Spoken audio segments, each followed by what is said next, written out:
Well, the United States says that Russia is planning to annex more of Ukrainian territory. White House National Security spokesperson John Kirby said that Moscow intends to organize sham referendums to formally take possession of Ukrainian territory under its control. Kirby said that Russia was targeting the regions of Kherson, Zaporizhia, and all of the Donetsk and Luhansk. Annexation by force would be a gross violation of the UN Charter, and we will not allow it to go unchallenged or unpunished.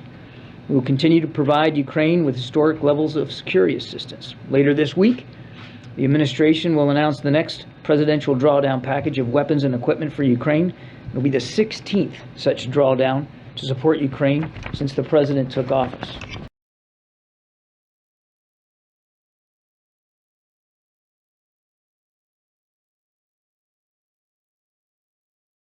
Tonight, striking images of fires burning in and around London on the hottest day ever recorded there. These people battling flames in backyards, desperately trying to save these houses. Firefighters battling at least 10 blazes across the city for much of the day. The temperature rising past 40 degrees Celsius at Heathrow Airport today, 104.4 degrees Fahrenheit. With air conditioning a rare luxury in Europe and homes in the UK actually designed to retain heat, there's little relief. Transportation stifled by the heat as well, with delays and suspended service on many underground lines. Across Europe, more than 1,500 heat deaths. Thousands of firefighters battling wildfires that have forced nearly 40,000 from their homes.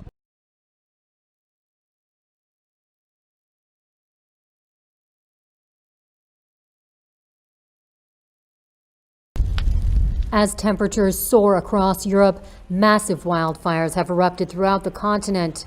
Spain, Greece, France, Italy, and the UK all battling blazes, while Portugal reports more than 1,000 deaths from the heat.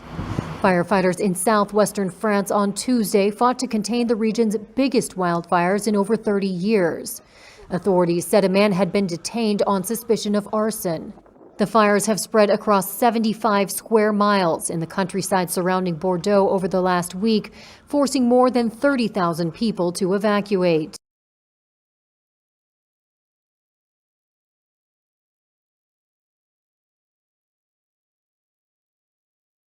The Airbus A380 superjumbo is taking to the skies again. Thanks to a resurgence in air traffic, the world's biggest passenger aircraft has been pulled out of retirement by many airlines, including Emirates and British Airways. And for many, the return of their entire A380 fleets can't happen fast enough.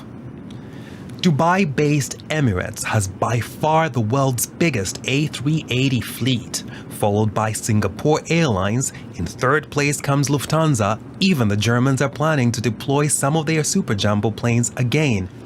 Australia's Qantas and British Airways round up the top 5 list for most A380 aircraft.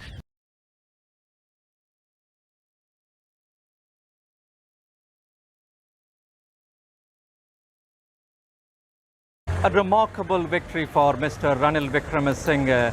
He has secured about 134 votes with a clear majority of 52. That was more than people here had expected. And as soon as Mr. Wickremesinghe's election was announced, a group of protesters here shouted slogans saying, "Go home, Ranil." That's the first name of Mr. Wickremesinghe, because the protest movement in Sri Lanka, which has been holding demonstrations for months, they have opposed Mr. Wickremesinghe's nomination, saying he's being too close to the Rajapaksa family.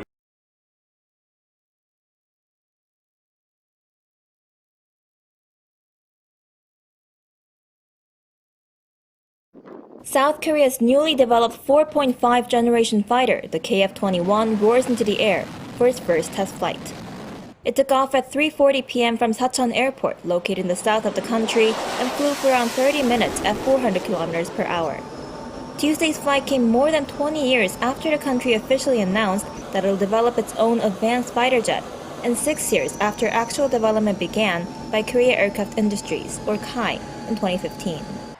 With that, South Korea is edging closer to becoming the 8th country in the world to have developed its own supersonic fighter jet.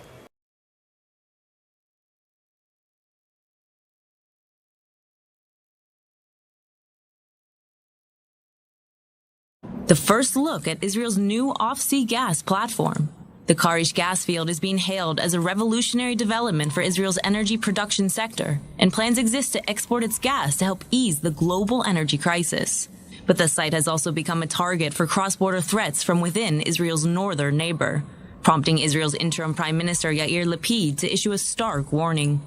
Israel's prepared and ready to act against any threat. We're not heading into a confrontation, but anyone who tries to harm our sovereignty or the citizens of Israel will very quickly find out that he has made a serious mistake. Israel is in ongoing mediation with Lebanon over the rights to the offshore field, and Lebanon's Hezbollah terror group has been beating the drums of war.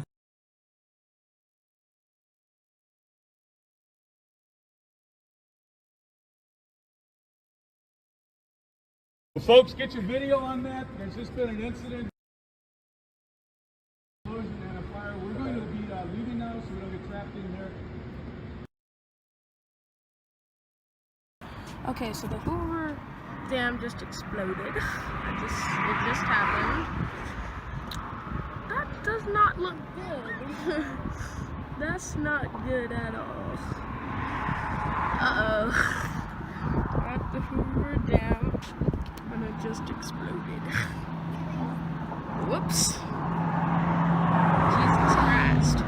Little update. No one is there. They just sounded the alarm. It's still on fire, smoking a lot. The bridge we're standing on is shaking.